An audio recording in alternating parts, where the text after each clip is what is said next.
এই কূপের পানিতে একসময় স্পর্শ করার অধিকার ছিল না সাধারণ মানুষের। 200 বছর আগে এই কূপের পানিতেই গোসল করতেন জমিদাররা। এরপর থেকেই ছিল অন্দরমহল। ওইখানে মানে আত্মীয় স্বজনরা পুরুষ মানুষরা যেত না। এখানে সাধারণ মানুষের প্রবেশ ছিল স্বপ্নের মতো। এটি হলো টাঙ্গাইলের করটিয়ার ঐতিহ্যবাহী জমিদার বাড়ি অন্দরমহলের 200 বছরের পুরনো পানির কূপ। ব্রিটিশ আমলের এই কূপ যেন আজও জীবন্ত ইতিহাস ধরে রেখেছে। এটা 200 বছরের আগে, এখনো আমি আঘাত করলে আমি ব্যথা পাবো, এটার কিছু হবে না। এই কূপের বয়স 200 বছরের বেশি হলেও দেখে মনে হবে এখনো যেন মজবুত এবং নতুনের মতো। এর আগে কূপ দেখতাম, কিন্তু এতটা শক্তপোক্ত দেখি নাই। মানে একেবারে মনে হয় যেন হয়তো 1-2 বছর বা 5 বছর হয়েছে, এমন খুবই মজবুত হয়ে করে এবং আমার চেহারার প্রতিফলন দেখা যাচ্ছে ভিতরে। অতীতে সম্পূর্ণ আড়াল ছিল এই জায়গাটি। কাপড় চোপড় রেখে কূপের পানিতেই গোসল করতেন জমিদারেরা। তখন আমরাও ছোটকালে দেখেছি বিরাট বড় মানে ঘেরা একটা জায়গা, ওইখানে ওনার এক সাইডে ওনার কাপড় চোপড় রাখা জায়গা ছিল, ভিতরে ওনার চেঞ্জিং রুম ছিল, অন্যরকম ব্যাপার আসলে। এই কূপটি ছিল অন্দরমহলের ভেতরে। একান্ত জমিদার পরিবারের ব্যক্তিরা ছাড়া আর কেউই ভেতরে প্রবেশের অনুমতি পেত না। তবে আজ 200 বছর পরে সম্পূর্ণ উন্মুক্ত এই জায়গাটি দেখার জন্য প্রতিদিন ভিড় করছেন হাজারো মানুষ। জমিদারদের আশপাশে মানুষ হাঁটার দুঃসাহস পেত না। তো ওনারা তো আসলে জমিদার না, ওনারা হলো রাজাদিরাজ, ওনারা হলো পুরা বাংলার মালিক ছিল। সময়ের পরিবর্তনে আজ আর নেই সেই নিষেধাজ্ঞা। প্রতিদিন দূর দূরান্ত থেকে দর্শনার্থীরা ছুটে আসছেন এই ঐতিহাসিক কূপটি এক নজর দেখার জন্য। আসলে এসেছি কৌরানী বংশের যেই পন্নী পরিবার, এদের রাজবাড়িটা ভিজিট করতে আসছি, যারা মুঘল সম্রাটের বিরুদ্ধে স্বাধীনতা এবং সার্বভৌমত্বের জন্য যুদ্ধ করে এই পরিবারের একজন মহান বীর শহীদ হয়েছেন, তার সেই জন্মভূমি দেখতে এসেছি। এখানে আপনি একা এসেছেন নাকি সাথে কেউ এসেছেন? আছে, আমার ফ্যামিলি আছে। ফুল ফ্যামিলি নিয়ে এসেছেন। কেমন লাগছে জমিদার বাড়ি ঘুরতে? আলহামদুলিল্লাহ। অতীতের রাজকীয়তা আর ঐতিহ্যের ছোঁয়া অনুভব করতে এখানে ভিড় করছেন ইতিহাস প্রেমীরা।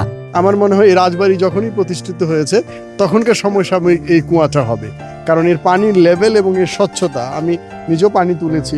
এটি শুধু একটি কূপ নয়, এটি সময়ের গহীনে লুকিয়ে থাকা এক রাজকীয় জীবনের প্রতিচ্ছবি। ব্রিটিশ শাসনামলে নির্মিত এই কূপটি প্রায় 2 শতাব্দীর বেশি সময় ধরে বহন করে চলেছে ইতিহাসের ভার। এই চাকগুলা ধরে মানে রশি দিয়া বেঁধে বেঁধে অনেক লোক লাগতো, যাকে লস্কর বলা হয়েছে। কূপটির প্রতিটি ইট, প্রতিটি গাঁথনি যেন বলে যায় জমিদারদের সেই বিলাসী জীবনের গল্প। দর্শক, এই জায়গাটিতে 200 বছর আগে জমিদাররা গোসল করতেন, পানি খেতেন, এবং আমি যদি বলি এই জায়গাটিতে আসলে সাধারণ জনগণ প্রবেশ করবে সেটি স্বপ্ন ছিল। মানুষ কিন্তু প্রবেশ করতে পারতো না এই জায়গাটিতে। এবং ঠিক আমার পেছনেই 200 বছরের পুরনো একটি কুয়া রয়েছে।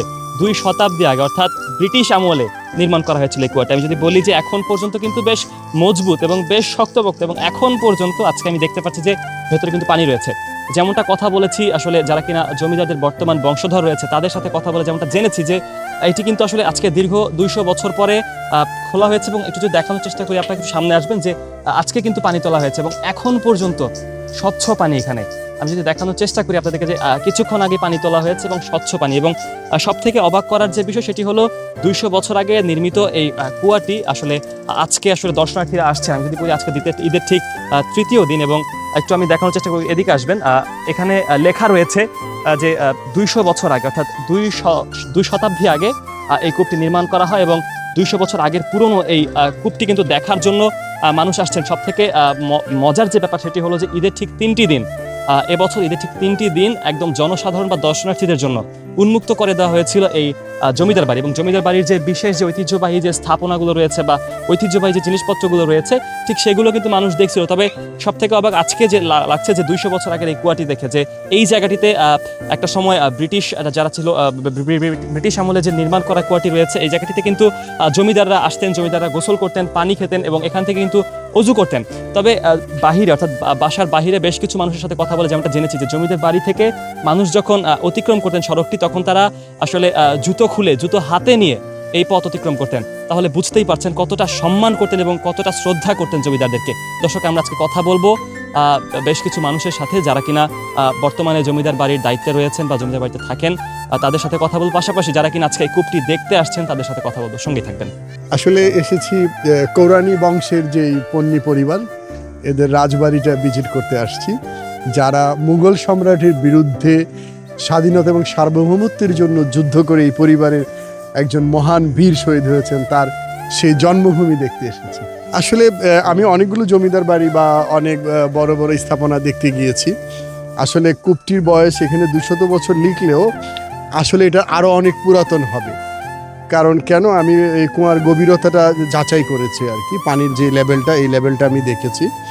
আর এখানকার যেই স্থাপত্য শিল্প যেটা আর কি, এগুলো মুঘলদের সমসাময়িক যে ইটের যে দালানগুলো আমি দেখলাম, এগুলো মুঘল আমলের সাথে তুর্কি স্টাইলে নির্মিত। তো আমাদের মনে হয় এটা 15 শতকের কুয়া হবে। এটা পানিটা এখনো খুব চমৎকার, মানে এখনো ব্যবহারের উপযোগী। তখনকার রাজারা উন্মুক্ত ছিলেন, মানে রাজার কাছে যে কোনো মানুষে দেখা করতে পারতেন। তখনকার যে রাজ ব্যবস্থা, এটা ছিল মূলত খেলাফত সিস্টেমে, মানে একজন কৃষক, একজন তাঁতি, একজন কামার, একজন কুমার এবং একজন রাজা, ওনার কাছে যে কোনো সময় যে কেউ আর্জি নিয়ে আসতে পারতেন। এবং আমাদের যে ঐতিহ্য, আমাদের যে ইতিহাস, পুরাকীর্তির যে অংশ, সেই হিসেবে এটা সংরক্ষণ করা উচিত। এদের শিক্ষা প্রতিষ্ঠানে আমরা লেখাপড়া করছি, এদের সম্পর্কে মানুষের লোকমুখে শুনছি, এরা খুব দানবীর এবং ভালো লোক ছিল। সংরক্ষণ করে রাখতে বললে আমরা ভবিষ্যৎ প্রজন্ম জানতে পারবে আমাদের অতীত জীবন বহন কিভাবে চলতো, কিভাবে নির্বাহ করতো। এই যে দেখতে পাচ্ছি আপনার পাশে একটি 200 বছরেরও পুরনো কুয়া, দেখেছেন? জি জি, দেখতে পাচ্ছি। এর ভিতরে পানি আছে, সেটাও দেখতে পেলাম, খুব ভালো লাগছে। এই পানিটা খাওয়া যায়, গোসল করা যায়, ধোয়ার কাজেও লাগানো যায়। আর সাধারণত এগুলা তারাই ব্যবহার করছে যারা একটু স্বচ্ছ ফ্যামিলির লোক। অবশ্যই মজবুত, আমাদের তো এখানে ঢালাই করলে 10-20 বছরে এই হয়ে পড়ে যায়, নোনা ধরে পড়ে যায়। এটা 200 বছরের আগে এখনো আমি আঘাত করলে আমি ব্যথা পাবো, এটার কিছু হবে না। মজবুত না হলে 400-500 বছর আগের কূপ নাই, এটা এই ধরনের কূপ আরো 3টা আমি দেখেছি। যারা এই কারিগর ছিল ওরা এগুলো বুঝতো কিভাবে কি করে, ওরা ওই লেয়ার পানি লেয়ার পর্যন্ত গিয়ে ওখানে ই করে দিত। এবং সবচেয়ে আশ্চর্য ব্যাপার, আমি যারা এইসব কুয়া করছে ও তখনকার দিনে মুরব্বীদের সাথে 80 দশক কথা বলছি, ওনারা দেখছে এগুলা, এই চাকগুলা ধরে মানে রশি দিয়া বেঁধে বেঁধে অনেক লোক লাগতো, যাকে লস্কর বলা হইতো। এগুলা রশি দিয়া ফেলতো, তো ওটা নিচে যাইতো, আবার খুঁড়তো। তো এটা তো জমিদার বলতে, তো ওনারা তো আসলে জমিদার না, ওনারা হলো রাজাদিরাজ, ওনারা হলো পুরা বাংলার মালিক ছিল। যেটা আমরা শুনছি বই পুস্তকে, গল্পে, যে 12 ভূঁইয়া, এই 12 ভূঁইয়া 12 আউলিয়া বলতে আমরা আসলে ভাবতাম পীর কামেল, এরা এদের কথাই বুঝতাম। আসসালামু আলাইকুম। জি, ওয়ালাইকুম সালাম। একটু জানতে চাইবো আপনার কাছে, আমরা দেখেছি 200 বছর আগের একটি কুয়া রয়েছে, এ সম্পর্কে একটু বলবেন আমাদের? আচ্ছা, এইটা তো এই বাড়ি যখন বানানো হলো তখন তো জানেনই যে পানির সাপ্লাইয়ের তো সেরকম ছিল না। নিজেদের প্রত্যেকেরই ছিল যে কুয়ার একটা সিস্টেম, যেখান থেকে তারা নিজেদের পানি সংগ্রহ করবে। এই কুয়াটা আমার দাদা আবার নতুন করে সংরক্ষণ করলেন যখন, এটা তো আগে 100 বছরের আগেও এটা ড্রিল করা ছিল। তারপরে ওইখানে উনি গোসল, ওনার পুরা ওইটা এরিয়া ছিল ওইখানে ওনারা গোসল করার জন্য, সেটাকে উঁচা করে এমন করেছিলেন যে একটা শাওয়ার হেডের মতন হয়েছিল। ওনাকে ওইখান থেকে ওই পাশ থেকে কেউ পানি চাপ দিত, ওইখান থেকে এরকম ঝর্ণার মতন পানি পড়তো। তো মেকশিফট একটা শাওয়ার হেডের মতন ওইখানে করা ছিল। একটু জানতে চাইবো আপনার কাছে, এই কুয়োটা মানে কুয়ার যে পানি, এই পানি দিয়ে আসলে কি কাজগুলো করা হতো? তো এইটা তো ওনার গোসলের জন্য মেইনলি ছিল, এটা দাদার গোসলখানায় ছিল। এটা এখন তো কিছু এরিয়া নাই, তখন আমরাও ছোটকালে দেখেছি বিরাট বড় মানে ঘেরা একটা জায়গা, ওইখানে ওনার এক সাইডে ওনার কাপড় চোপড় রাখা জায়গা ছিল, ভিতরে ওনার চেঞ্জিং রুম ছিল। অন্যরকম ব্যাপার, আসলে না দেখলেই বোঝা যায়। জমিদার বাড়ির ভেতরে এই জিনিসটি, সেহেতু আসলে সচরাচর সাধারণ মানুষের তো প্রবেশ একদমই অনুমতি ছিল না ভেতরে। এখন যেহেতু মানুষরা আসছে, তারা দেখছে, তাদের অনুভূতি কিরকম? মানে পিপল আর অ্যামেজড অ্যাকচুয়ালি, কারণ এরকম তো দেখা যায় না এখন কোথাও, তাই না? কুয়ার একটা যে এখনো পানি চাপলে পানি বের হচ্ছে 200 বছর পরেও, এটা তো বিরল একটা ঘটনা বটে। আর এরকম ভাবে সেই জিনিসটা যে এখন দিলে এত বছর পরে আমরা ওইটাকে বেরও করলাম, এতদিন তো এটা আনইউজড একটা মানে পরিত্যক্তর মতনই ছিল। এই যে পানি, কুয়ার পানির আসলে কোনো বিশেষত্ব রয়েছে কিনা? না, আলাদা করে কোনো বিশেষত্ব নাই, এটা বিশেষত্ব নাই আলাদা করে, এটা কুয়ার পানি হিসেবে ইউজ করা হয়েছে আজীবন। আমরা যেমনটি বলছিলাম কিছুক্ষণ আগে আপনাকে, যে এই জায়গাটিতে আসলে সাধারণ মানুষ প্রবেশ করতে পারতো না। আসলে এটি একটি সংরক্ষিত জায়গা এবং ভেতরে শুধুমাত্র জমিদাররাই তারা চলাফেরা। কি দেখেন, প্রত্যেকটা বাড়ির একটা থাকে না বাইরের দিক, একটা ভিতরের দিক। এইটা মানে বাবা দাদা বড় বাবা যখন মানুষজনের সাথে কথা বলতেন, এন্টারটেইন করতেন, ওটা সামনের দিকে। আর এর পর থেকেই ছিল অন্দরমহল, ওইখানে মানে আত্মীয় স্বজনও পুরুষ মানুষরা যেত না, একদমই মানে ফ্যামিলি মেম্বার্সদের ছিল, ওইখানে আর কারো প্রবেশ ছিল না। আচ্ছা, এই যেহেতু এখানে আসলে গোসল করতেন, অর্থাৎ এখানেই থাকতেন, এই যে পানিটা, এটা কি আসলে এখন পর্যন্ত রয়েছে কিনা? পানি কি দেখা যায়? পানিটা এখনো দেখা গেল, আজকে তো চাপ দিলে পানি আসছে।